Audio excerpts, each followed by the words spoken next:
Governor साहब बड़े अमीर कबीर आती हैं, बड़ा उन्होंने पैसा कमाया है। इस्लामाबाद में उनके कई घर भी हैं, वो वहाँ भी रिहाइश रख सकते हैं, रहते रहे हैं इस्लामाबाद में। केपी में तो वो रहते ही नहीं है। गवर्नर की एनेक्सी जो केपी हाउस के अंदर है, वो चंद कमरे हैं, वो चूंकि ज्यादातर इस्तेमाल में नहीं रहते, इसलिए ये फैसला किया गया कि इसके टेक ओवर करके इसमें जो रिहाइश है वो मेंबरान को और वज़रा वगैरह को इस्तेमाल करने दी जाए। खैबर पख्तूनख्वा हाउस में गवर्नर के लिए मुख्तस ब्लॉक खत्म। खैबर पख्तूनख्वा हुकूमत के तर्जुमान बैरिस्टर सैफ कहते हैं गवर्नर फिलहाल सिंध हाउस में क़याम का बंदोबस्त करें।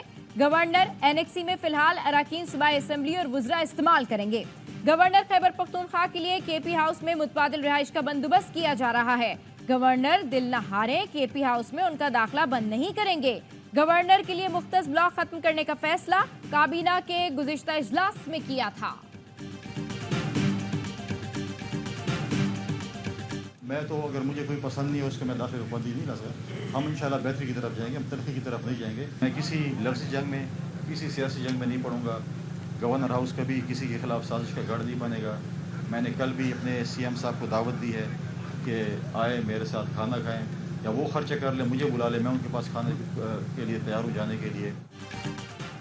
गवर्नर खैबर पख्तूनख्वा फैसल करीम कुंडी से एनेक्सी की बंदिश पर सवाल। फैसल करीम कुंडी ने कहा अगर मुझे कोई पसंद नहीं तो मैं उसकी गवर्नर हाउस आमद पर पाबंदी नहीं लगाऊंगा।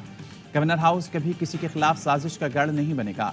सूबाई हुकूमत के पास मैंडेट है, वो डिलीवर करे, मैं साथ दूंगा।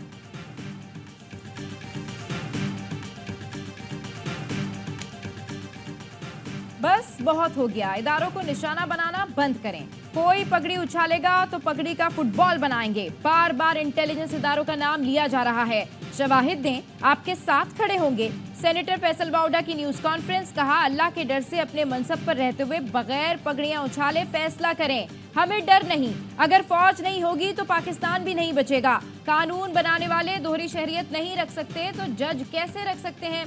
प्रॉपर्टी लीक्स पर रद्द-ए-अमल में फैसल वाउडा का कहना था 2 मीडिया हाउसेस को बताना चाहता हूं, वो दिन चले गए जब आप आइन और कानून के ठेकेदारों को मिलाकर सियासतदानों को उठाते और बिठाते थे। मैं बताऊंगा उठाना और बिठाना किसे कहते हैं। कोई यहाँ पगड़ियां नहीं उछाल सकता। सोशल मीडिया पर जो मुहिम चलाई जा रही है उसकी मजम्मत करते हैं।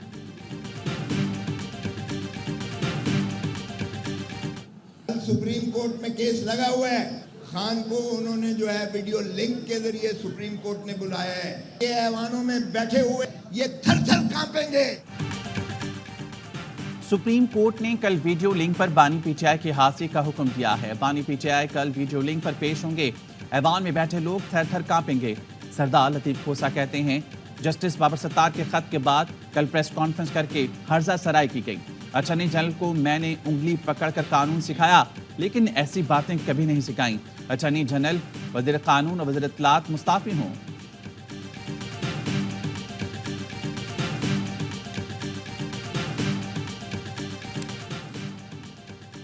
लीक्स में कुछ नया है न गैर कानूनी। बिलावल और आसफा भुट्टो के तमाम मुल्की और गैर मुल्की असासे इलेक्शन कमीशन में डिक्लेयर्ड और वेबसाइट पर मौजूद हैं। प्रॉपर्टी लीक्स पर तर्जुमान बिलावल भुट्टो का रद्द-ए-अमल। जुल्फिकार अली बदर ने कहा बदनीयती पर मबनी किसी भी कार्रवाई को मुतालिका फोरम्स पर चैलेंज किया जाएगा। वज़ीर इत्तलात सिंध शर्जील इनाम मेमन ने बताया उनके असासे पहले से जाहिर शुदा हैं। इलेक्शन कमीशन और टैक्स हुक्काम के पास जमा मालूमात को सनसनीखेज बनाकर पेश किया जा रहा है। वज़ीर दाखिला मोहसिन नकवी ने कहा 2017 में अहलिया के नाम दुबई में खरीदी जायदाद बाकायदा डिक्लेयर्ड है। जायदाद जमा कराए गए टैक्स गोशवारों में भी जाहिर की गई। इलेक्शन कमीशन में बतौर डिगरा वज़ीर पंजाब गोशवारों में भी जायदाद को डिक्लेयर किया। जायदाद 1 साल पहले फरोख्त कर दी थी, रकम से दूसरी प्रॉपर्टी खरीदी।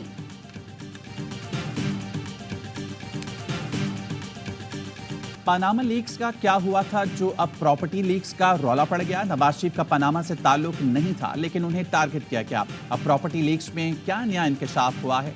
वज़ीर दिफा ख्वाजा आसिफ का ट्वीट लिखा प्रॉपर्टी लीक्स में परवेज मुशर्रफ, शौकत अजीज, वारदा और बहुत से नाम सामने आ रहे हैं। जो नाम सामने आ रहे हैं वो पहले भी थे और वो इनकारी भी नहीं थे। वारदात क्या हुई है कोई बताए। पुराना डब्बा फिल्म का चरबा है। जरदारी साहब की फैमिली ने, नवाज शरीफ की फैमिली ने कभी पाकिस्तान को मायूस नहीं किया।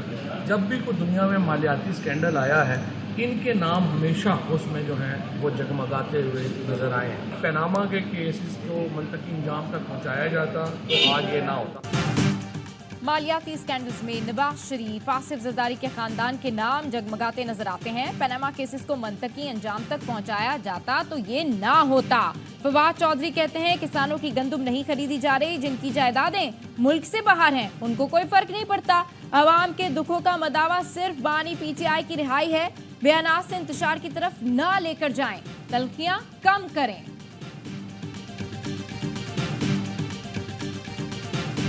हमारे पास ये कानून ज़रूर मौजूद है कि अगर कोई पाकिस्तानी बाहर मुल्क में जुर्म करता है तो वो पाकिस्तान में सज़ा होगी, लेकिन ये कोई जुर्म नहीं है कि आप बाहर इन्वेस्ट करें। अलबत्ता ये ज़रूर जुर्म है कि प्रॉपर्टी को आप डिक्लेयर नहीं की हुई, यानी आपने छुपाई हुई है, फिर आपके खिलाफ कार्रवाई होगी। बैरून मुल्क प्रॉपर्टी खरीदना जुर्म नहीं, डिक्लेयर ना करना जुर्म है, जिस पर कार्रवाई होगी। चेयरमैन पीटीआई बैरिस्टर गौहर कहते हैं कब्जा ना हो तो ओवरसीज पाकिस्तानी और खुद पाकिस्तानी अपने मुल्क में सरमायाकारी करें। शिबली फराज ने कहा अशराफिया मुल्क से पैसे निकालते हैं, सरमायाकारी नहीं करते। चोरी का पैसा कोई मुल्क में नहीं रखता।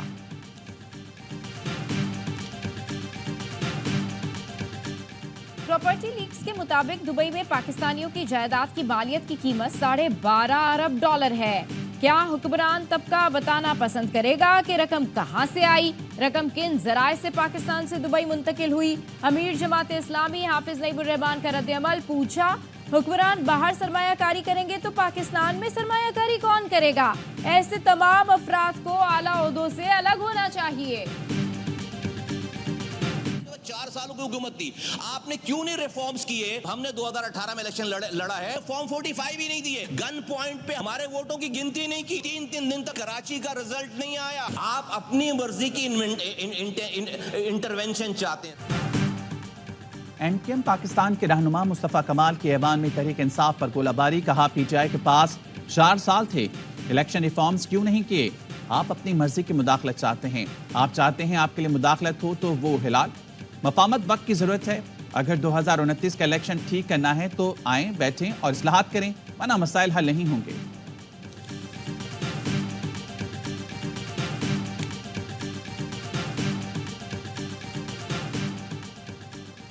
जिस तरह पीआईए में तबाही हुई, इसी तरह जामियात में भी तबाही हो रही है। मुनज़्ज़म तरीके से मुल्क का मुस्तकबिल तबाह किया जा रहा है। चीफ जस्टिस काजी फाइज ईसा के वाइस चांसलर्स की तैनाती केस में रिमार्क्स। कहा कुछ लोग स्कूल तबाह करके कह रहे हैं कि इस्लाम की खिदमत कर रहे हैं। हायर एजुकेशन की जानिब से जामियात से मुतालिक रिपोर्ट पेश, जिसके मुताबिक 66 जामियात में वीसी के लिए इजाफी चार्ज दिया गया या ओहदे खाली हैं।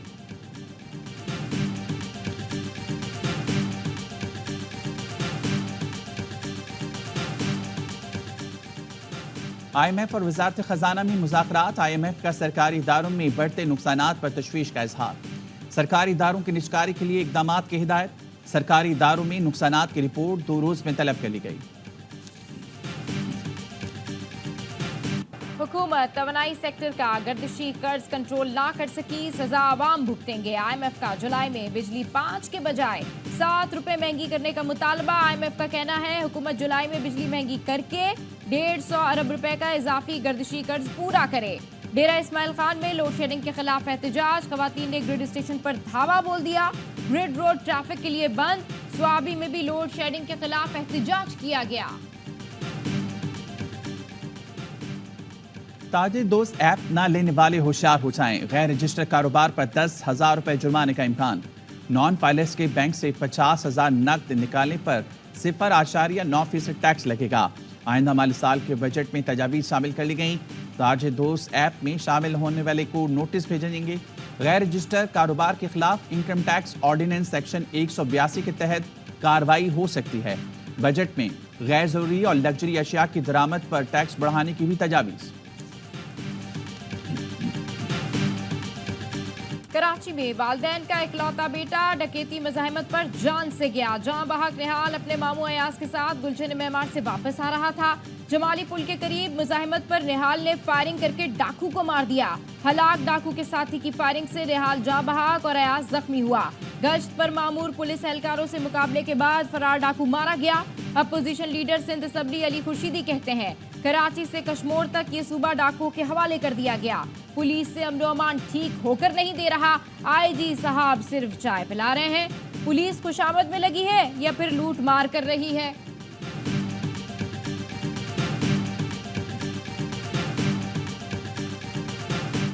दहशतगर्दों से लड़ते हुए शहीद होने वाले मेजर बाबर खान नियाजी की नमाज जनाजा योब कैंट में अदा कर दी गई। मेजर बाबर नियाजी ने गुज़िश्ता रोज ऑपरेशन के दौरान जामे शहादत नोश किया। ISPR का कहना है हम सबदास करने की कोशिशों को नाकाम बनाने के लिए पुरअज़्म हैं। सदर आसिफ अली जरदारी और वज़ीर दाखिला मोहसिन नकवी का शहीद मेजर बाबर नियाजी को खराज अक़ीदत अहले खाना से ताज़ियत। सदर ने शहीद की बहादुरी, वतन के लिए खिदमात और जज्बा हुब्बुल वतनी को सराहा।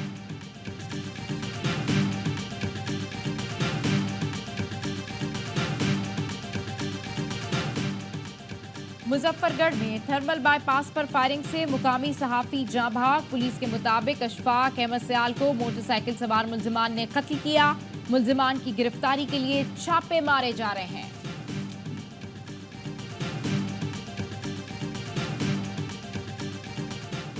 कच्चे के डाकू ने कनकोट से अगवा मजदूरों की मजीद वीडियो जारी कर दी। मुतालबात ना मानने की सूरत में मगवियों के कत्ल की धमकी दे दी। पंजाब से ताल्लुक रखने वाले मजदूरों को 5 रोज कबल तंगवानी थाने के हदूद से अगवा किया गया था। वज़ीर आला सिंध का अपनू आकिल से बच्चे के अगवा का नोटिस। IG से रिपोर्ट तलब कर ली। कहा डाकू घर में घुसे तो पुलिस कहाँ थी। वज़ीर आला ने कच्चे में ऑपरेशन मजीद तेज करने की हिदायत कर दी।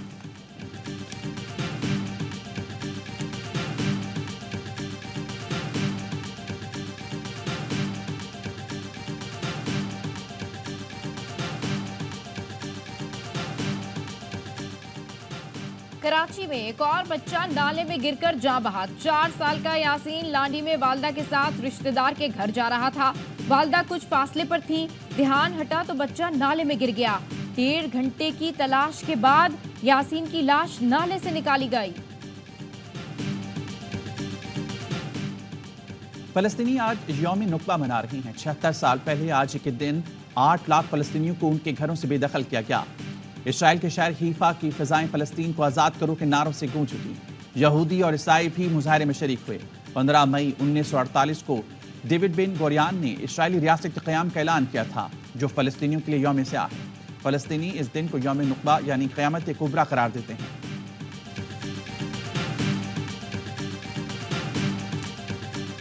इस्राएली फोर्सेस की रफा में खून रेजी ऑपरेशन का दायरा कार मजीद बढ़ा दिया। टैंक लेकर रेड जोन की जाने पेशकदमी।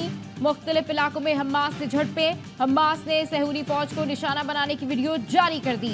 जबालिया में काबिज फौज की बमबारी, रिहायशी इमारत तबाह। 6 फलस्तीनी शहीद हो गए। 24 घंटों के दौरान 82 फलस्तीनी शहीद हुए। एक इसराइली फौजी भी मारा गया। बहरीन में अरब वज़राए खारजा का मुशावरती इजलास। गजा में इंसानी हुकूक की संगीन पामालियों की शदीद मज़म्मत।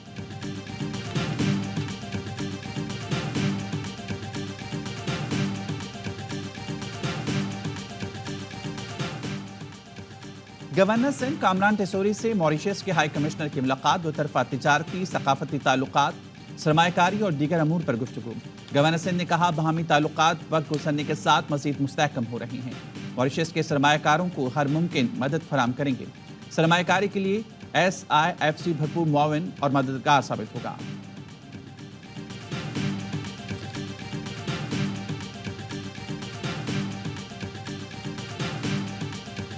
जॉर्जिया की पार्लियामेंट अखाड़ा बन गई। अरकान गुत्थम गुत्था हो गए। गैर मुल्की एजेंट से मुतालिक बिल पर बहस शुरू हुई तो अपोजिशन भड़क उठी।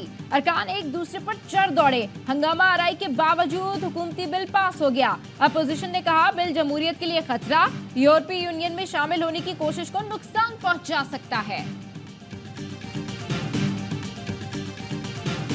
लातीनी अमेरिकी मुल्क पेरू की सड़क पर चोर पुलिस का खेल। कार्गो कंपनी का ट्रक चोरी हुआ तो पुलिस मौके पर आ गई।